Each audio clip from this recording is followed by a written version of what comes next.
ছিলেন একজন বিচারপতি। আজকে তার এই করুণ পরিস্থিতির জন্য কে দায়ী বলতে পারেন?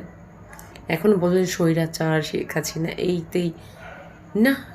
সে একমাত্র দায়ী তার নিজের জন্য, অহংকার, ক্ষমতার,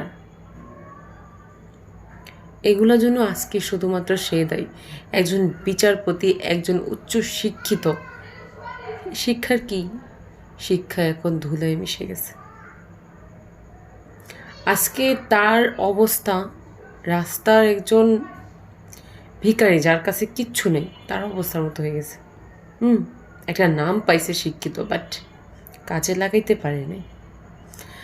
এটা থেকে আমরা কী কী শিক্ষা গ্রহণ করতে পারি বলতে পারেন? আমি তো এতটুকুই বলবো, আপনি যত উপরে ওঠেন না কেন, যত টাকার মালিকই হয়ে যান না কেন, অহংকার করিয়েন না। অহংকার পতনের মূল। আজকে একমাত্র শুধু সে দায়ী নিজের জন্য, তার এই করুণ পরিস্থিতির জন্য।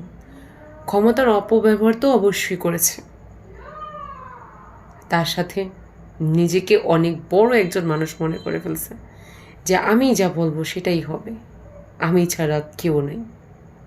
আজকে তার পাশে পাশে যারা ছিল এরকম, আমি ছাড়া কেউ নেই, আমি ছাড়া কেউ নেই, তাদের অবস্থাও কিন্তু এরকমই হয়েছে, হচ্ছেও, আরও হবে।